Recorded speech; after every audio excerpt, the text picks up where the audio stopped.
ఉగాది కానుకగా కూటమి ప్రభుత్వం జాబ్ క్యాలెండర్ అనౌన్స్ చేయడం చాలా ఆనందంగా ఉంది. నిరుద్యోగ యువతకి 20 లక్షల ఉద్యోగాల కల్పనే లక్ష్యంగా కూటమి ప్రభుత్వం పనిచేస్తున్నటువంటి సంగతి మీ అందరికీ తెలిసిందే. ఇప్పటికే 6,28,347 ఉద్యోగాల్ని అందించడం కూడా జరిగింది అనేటువంటిది మీ అందరూ చూస్తున్నారు. వీటితో పాటు 23 లక్షల కోట్ల పెట్టుబడులు ఈ రాష్ట్రానికి అనేక రంగాల్లో తీసుకురావడమే కాకుండా 25 లక్షల ఉద్యోగాల అవకాశాలు కలిగించేటువంటి ఆ కంపెనీలతో ఎంఓఏలు కూడా విశాఖ వేదికగా కూడా అనేక ఒప్పందాలు జరిగినటువంటి పరిస్థితి మీ అందరికీ తెలుసు. అందుకే ఒక భారీ కానుకగా ఈ పరాభవ నామ సంవత్సరం ఉద్యోగ కల్పనకి శ్రీకారం చుట్టడమే కాకుండా ఒక బంగారు భవిష్యత్తు యువతకి అందించే లక్ష్యంగా ఈ జాబ్ క్యాలెండర్ అనేటువంటిది ప్రకటించడం జరిగింది. శాఖల వారీగా కూడా ఈ భారీ నోటిఫికేషన్స్ ఇవ్వడం జరిగింది. ప్రధానంగా విద్యా హోంశాఖలకు సంబంధించినటువంటి ఆ శాఖల్లో పెద్దపీట వేస్తూ ఈ జాబ్ క్యాలెండర్ రూపొందించబడింది. ఇప్పటికే మా ప్రభుత్వం వచ్చిన తర్వాత మెగా డిఎస్సి కానీ, అదేవిధంగా భారీగా టీచర్ పోస్టుల భర్తీతో పాటు జూనియర్ లెక్చరర్ల పోస్టులు కానీ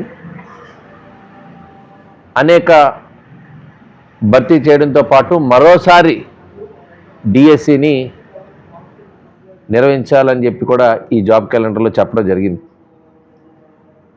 అదేవిధంగా ఉన్నత విద్యని బలోపేతం చేసే దిశగా అంటే యూనివర్సిటీస్లో కూడా ఖాళీగా ఉండేటువంటి 1500 పోస్టుల్ని ఈరోజు భర్తీ చేయాలని, దానికి సంబంధించి మే 15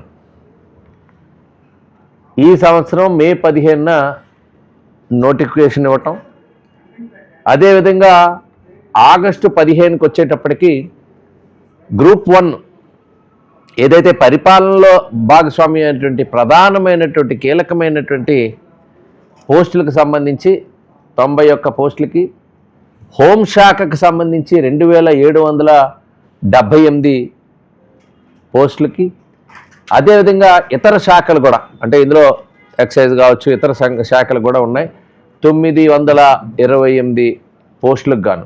ఇది ఆగస్టు 15వ తారీఖుని ఈ పోస్టులకి నోటిఫికేషన్ ఇవ్వనుంది. అదేవిధంగా సెప్టెంబర్ 15వ తారీఖు గ్రూప్ 2కి సంబంధించినటువంటి అది కూడా పరిపాలనకు సంబంధించినటువంటివి 750 పోస్టులు, ఇంజనీరింగ్కి సంబంధించిన 503, ఇతర శాఖలకి 506. దీనికి సెప్టెంబర్ 15వ తారీఖున ఈ 3 నోటిఫికేషన్స్ ఇవ్వడం జరుగుతుంది. అదేవిధంగా అక్టోబర్ 15 ఇదే సంవత్సరంలో అక్టోబర్ 15 డిఎస్సి పాఠశాలకు సంబంధించి జూనియర్ లెక్చరర్లు అంటే ఇంటర్కి సంబంధించినవి 3004 పోస్టులు అంటే మొత్తం కలిపి 10,060 ప్రభుత్వ ఉద్యోగాల్లో పోస్టులు భర్తీ చేయడానికి జాబ్ క్యాలెండర్ అనేటువంటిది ఈ ఉగాది సందర్భంగా ఇవ్వడం జరిగింది.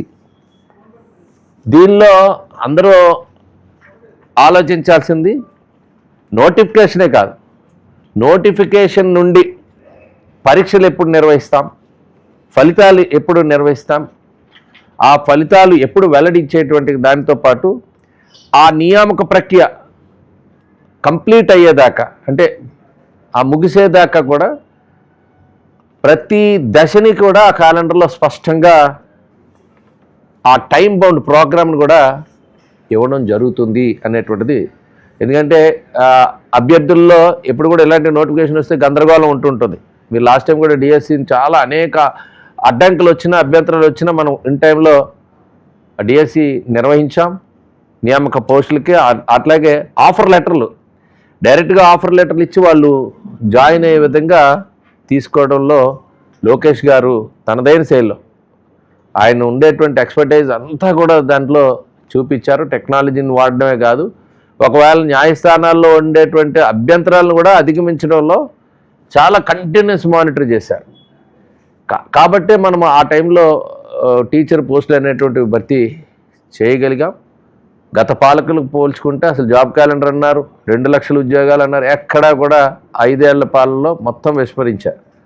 ఈరోజు మనం చెబుతున్నవన్నీ కూడా ఈరోజు ఆచరణలో తీసుకురావడానికి ఆ రకంగా ఒక ప్లానింగ్తో ఒక ప్రణాళికాబద్ధంగా వేయడం జరుగుతుంది. ఇదేదో జాబ్ క్యాలెండర్ అంటే ఏదో ప్రకటన ఇచ్చి ఒక పబ్లిసిటీ అని కాదు, ఇది నిరుద్యోగులకి ఇచ్చేట ఒక భరోసా కింద భావించాలి. ఒక క్యాలెండర్ అనేటువంటిది ఒక సదుద్దేశంతో వచ్చినటువంటి కార్యక్రమంగా చూడాలి. దీన్ని పారదర్శకంగా చాలా వేగవంతంగా చేయాలనేటువంటిది ప్రభుత్వ ఆలోచన. ఇప్పటి వరకు మనకు వచ్చినటువంటి ఉద్యోగాల సంఖ్య చూసుకుంటే మీరు 30,607 ఉద్యోగాలు ప్రభుత్వ ఉద్యోగాలు కలిగాయి.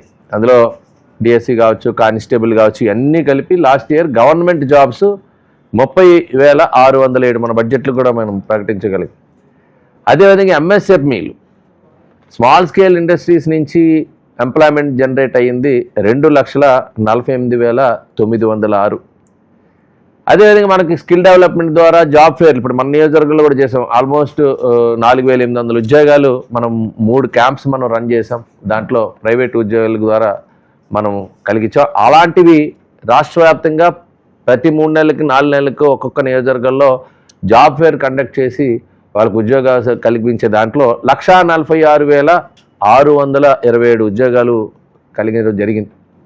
అదేవిధంగా పారిశ్రామిక రంగం నుంచి అయితే 95,174, ఫుడ్ ప్రాసెసింగ్లో అయితే 64,035, ఐటీ అండ్ ఎలక్ట్రానిక్స్ మీద 13,866, పర్యాటక రంగం నుంచి 5,028. ఈ విధంగా కేవలం ఈ 20 నెలల్లో చూస్తే 6,28,347 ఉద్యోగాల్ని యువతకి అందించడం జరిగింది.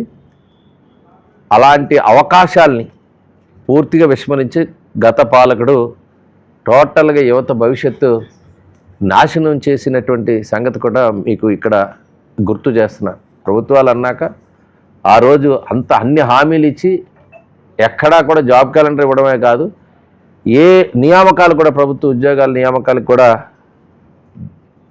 నిర్ణయాలు తీసుకోకుండా యువత భవిష్యత్తు ఆటలాడినటువంటి సంగతి మీ అందరికీ గుర్తు చేస్తున్నారు.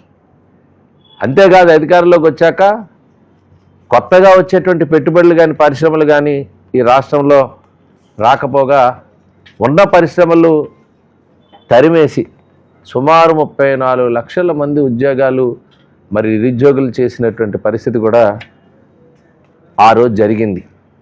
మరి అలాంటి పరిస్థితిలో ఈరోజు మనం ఈ జాబ్ క్యాలెండర్ ద్వారా మా నిబద్ధత, యువత పట్ల మాకున్న బాధ్యత, మా ప్రభుత్వంలో గతంలో జరిగినటువంటి నియామకాలే కాదు భవిష్యత్తులో కూడా ప్రభుత్వ, ప్రైవేటు, ఇతరత్ర అనేక